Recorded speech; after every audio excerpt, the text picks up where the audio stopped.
Bom dia, primeiro colegial, tudo bem com vocês? Pessoal, hoje nós tivemos uma aula ao vivo na nossa primeira aula. Nessa primeira aula eu encerrei o grupo 2, a frente 1, que é sobre quinidários, que tinha faltado a reprodução dos quinidários, lembra?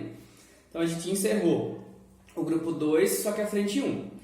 Para não dar continuidade na frente 1, seguindo o grupo 3, por exemplo, eu prefiro voltar agora na frente 2 para terminar o grupo 2 inteiro, tá? Aí depois que a gente terminar o grupo 2, a gente vai para o 3, termina uma frente, acabou aquela frente, volta na outra frente e termina, para acabar sempre ali os grupos, senão vai ficando muito confuso. Então, a gente vai começar hoje o grupo 2, só que a frente 2, que é a página 317, beleza? Vamos lá. Ele começa falando sobre substâncias orgânicas, metabolismo. Isso é estudado pela bioquímica. O que é bioquímica?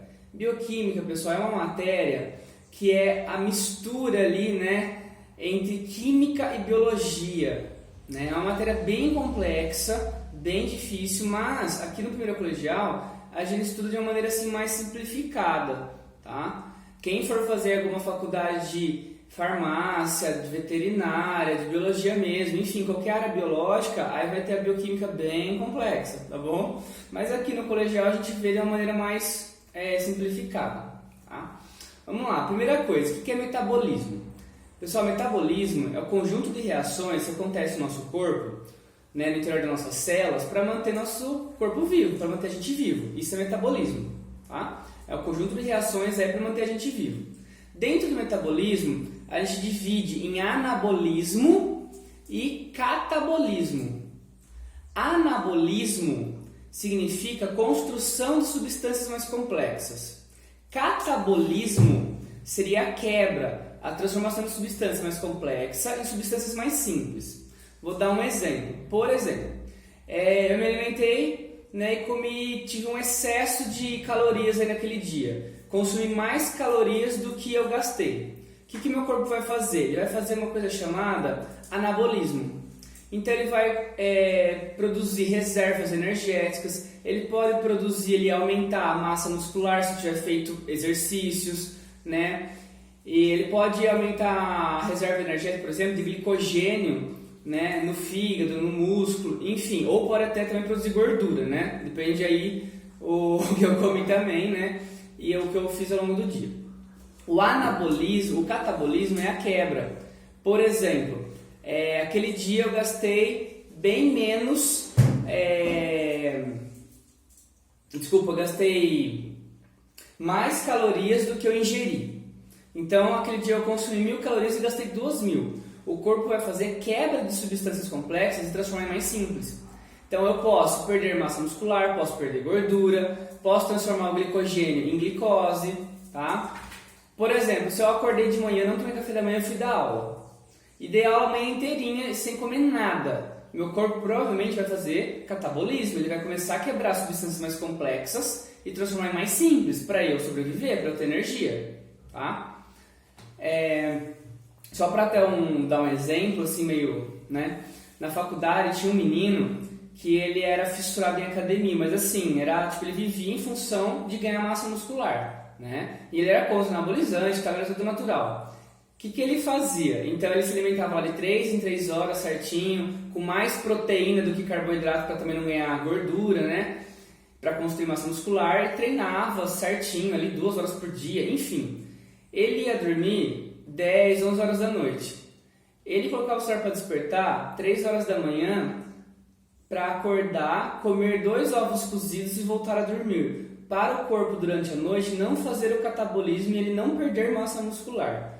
Isso tem lógica? Tem. Só que é assim, gente, já é um nível assim, tipo, extremo, né? A pessoa que vive em função do corpo, tá? Não tem necessidade, até porque durante a noite, durante o sono, a gente recupera, né, nossas energias, o metabolismo abaixa, a gente não gasta tanta energia assim, né? As funções ficam mais lentas, tá? Outra coisa, termo metabolismo alto e metabolismo baixo, né? Metabolismo lento e metabolismo acelerado. O que é isso? Tem pessoas que elas comem e não engordam. Tem pessoas que têm que viver de regime ali e mesmo assim acaba ganhando peso. Isso tem a ver com a velocidade das reações químicas que acontecem no corpo. Quem tem metabolismo muito alto, muito acelerado, a pessoa não engorda praticamente de jeito nenhum. E quem tem metabolismo lento tem que ficar brigando com a balança, tá? Quem tem metabolismo intermediário é aquela pessoa que se comer engorda, se comer muito, se não comer não engorda. Tipo, metabolismo comum, né?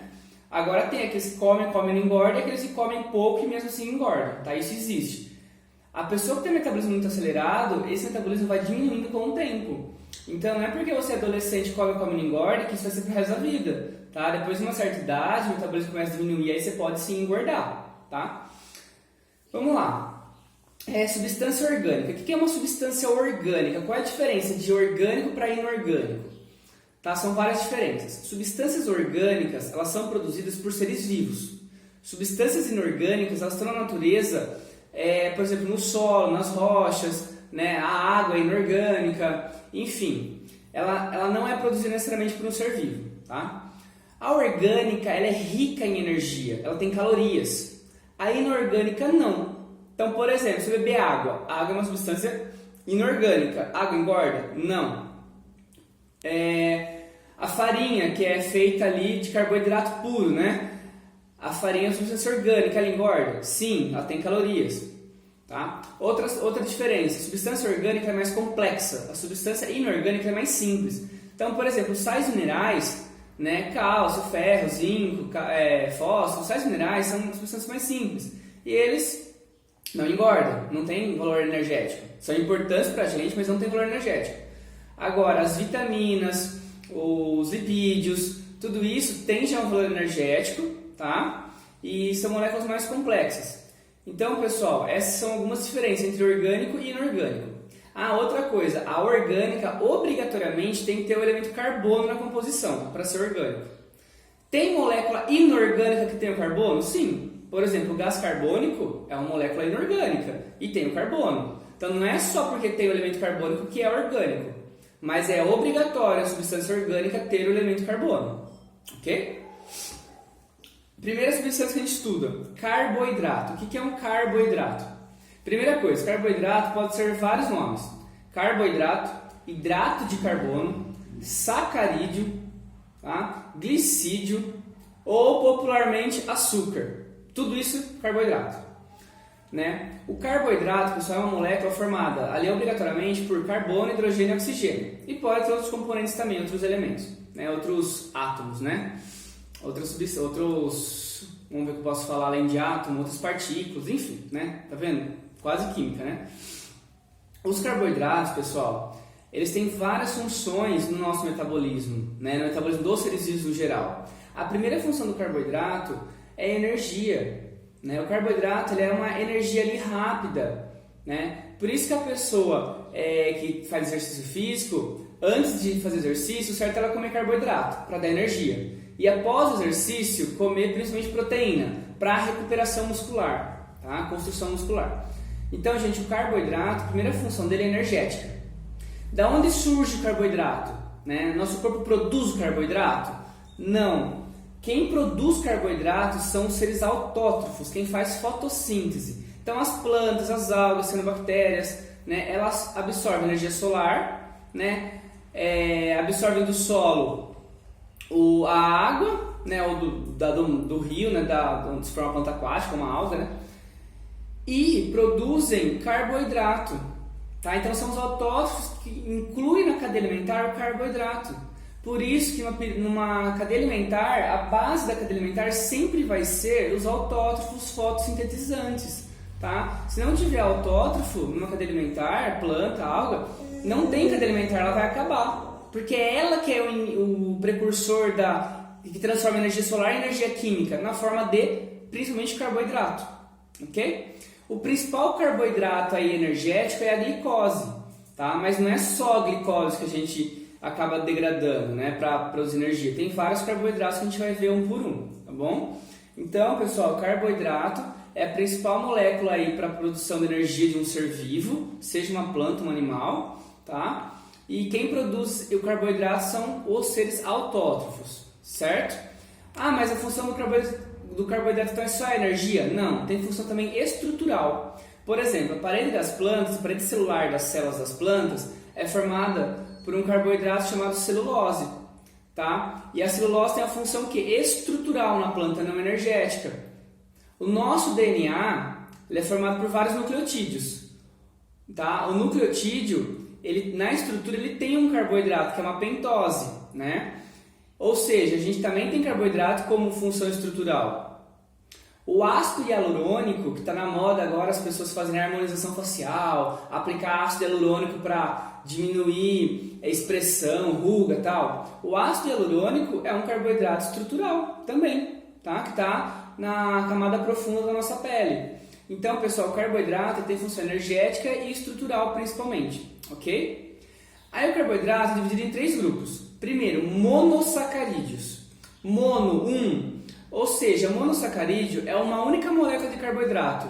É a menor unidade do carboidrato. É aquilo que as células do nosso corpo conseguem absorver para a produção de energia. Então a glicose é um monossacarídeo, a frutose, a galactose. São moléculas que têm aí de 3 a 7 átomos de carbono e é apenas uma molécula.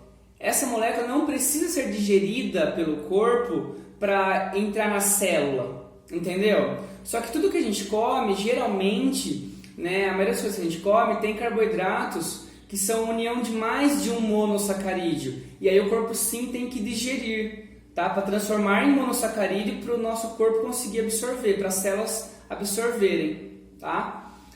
O principal monossacarídeo aí, o mais abundante é a glicose, tá? Mas também tem frutose, galactose, ok?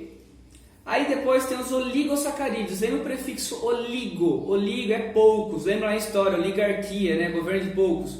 O oligossacarídeo, eles são moléculas formadas de 2 até 10 monossacarídeos. Então, por exemplo, se eu pegar uma molécula de glicose e unir ela com uma molécula de galactose, é um disacarídeo, né? É um oligossacarídeo do tipo disacarídeo, porque são 2 moléculas apenas, uma glicose e uma galactose. Essas 2 moléculas unidas, elas recebem outro nome, chama lactose. Aonde tem lactose? Lactose, gente, é o açúcar, é o carboidrato do leite, né? Então, a pessoa que toma o leite, ali o derivado do leite, ela vai ingerir um açúcar chamado lactose. Só que a lactose é a união de 2 monossacarídeos. O corpo vai absorver uma molécula com 2 monossacarídeos juntos? Não, é muito grande. O nosso corpo tem que digerir isso daqui, tá? E transformar em monossacarídeos para absorver. A pessoa que tem intolerância à lactose é porque ela não produz uma proteína chamada lactase.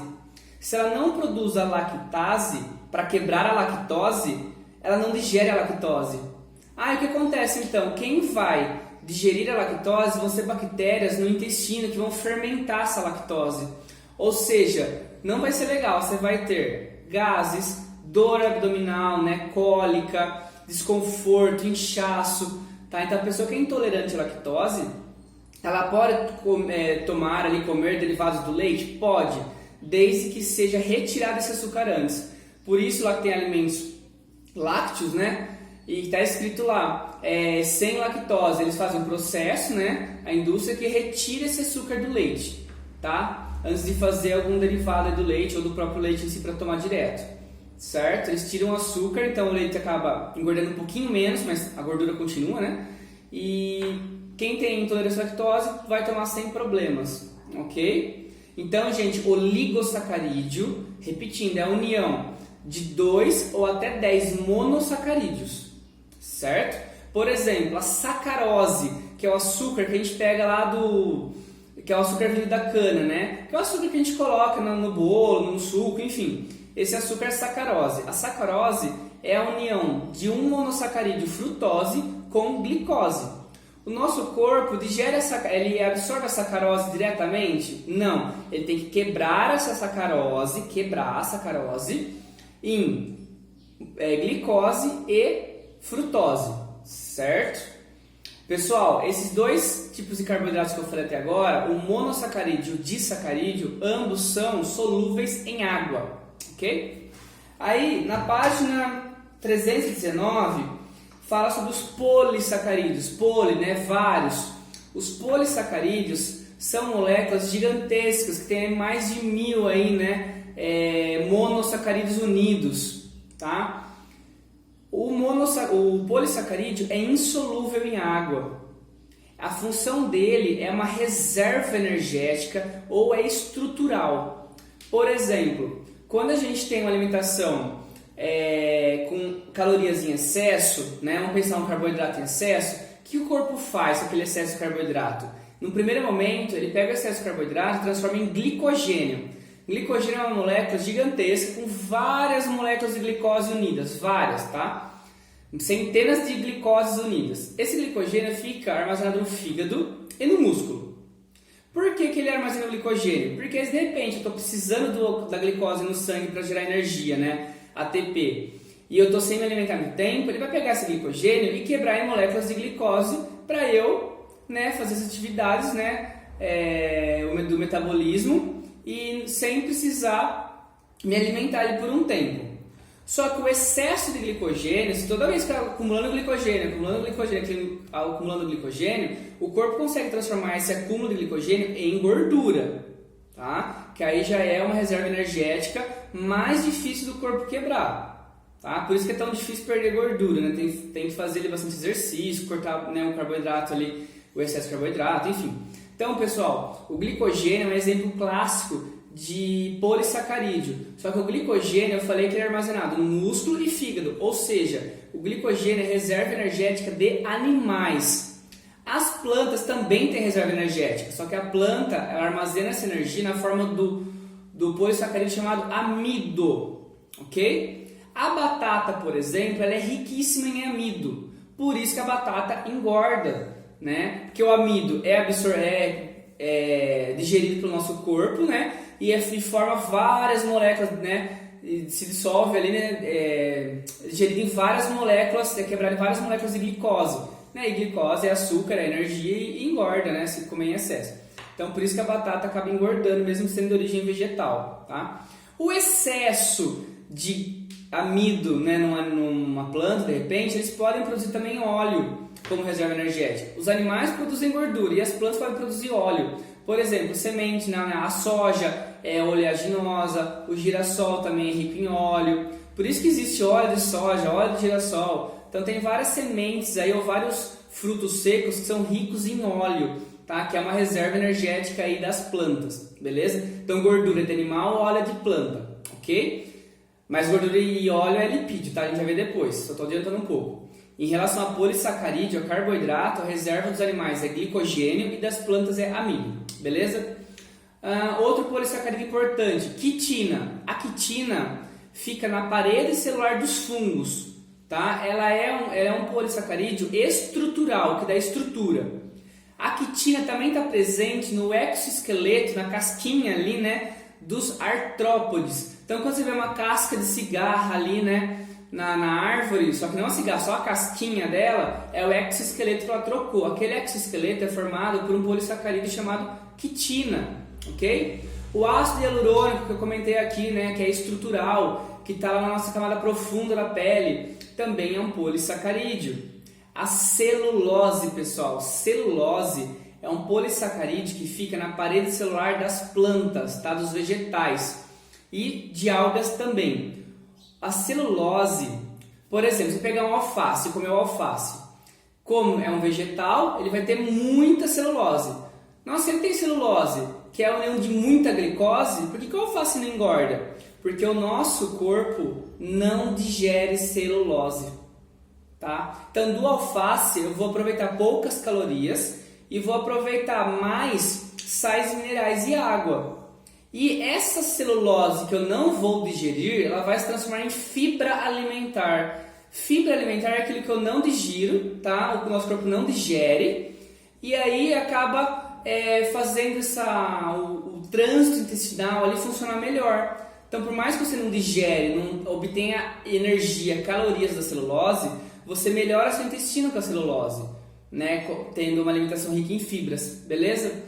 Ah, mas por que a vaca ou o cavalo come capim e consegue engordar? Porque esses animais herbívoros, pessoal, eles conseguem digerir a celulose, mas não o corpo deles que digere. Quem digere para eles são micro-organismos que estão lá no intestino. No caso de um ruminante, que é a vaca, quem vai digerir a celulose para ela são bactérias e protozoários que vivem no rumen, que é um dos compartimentos do estômago dela, tá? Quem vai digerir a celulose para um cavalo que não é ruminante, só herbívoro, vão ser bactérias que estão ali no intestino. Então, os animais herbívoros, pessoal, ruminante ou não, eles têm micro-organismos que digerem a celulose para ele. Se o corpo deles, ali dentro do corpo deles, a celulose vai ser digerida, eles conseguem sim ter calorias, ter glicose a partir da celulose das plantas, coisa que o nosso corpo não faz. Por isso que se eu comer uma alface, uma rúcula, não obtenho praticamente energia desses alimentos. Tá? Eu obtenho sais minerais, etc., né, vitaminas também, mas energia mesmo é muito pouco, porque a celulose do nosso corpo não digere, os herbívoros digerem, ok? Essa é a diferença. Por isso que a vaca ali engorda comendo capim, se a gente comer capim não vai engordar, ok? Pessoal, então é isso, tá? Carboidratos então é dividido em 3 grupos: monossacarídeo, oligosacarídeo e polissacarídeo. Os carboidratos aí têm função energética e estrutural nos seres vivos, e quem produz o carboidrato são os autótrofos, ok? E aí esse carboidrato vai seguindo via cadeia alimentar. Se tirar os autótrofos do planeta, acaba os heterótrofos, acaba, né, os consumidores, ok? Pessoal, é isso aí então, bons estudos. Se vocês forem tendo dúvidas durante a aula, alguma coisa que eu falei, pode mandar, tá, para mim no WhatsApp, tá bom? Embora a gente vai ter aulas aí para tirar dúvida também, mas se quiser mandar, não tem problema. Beleza?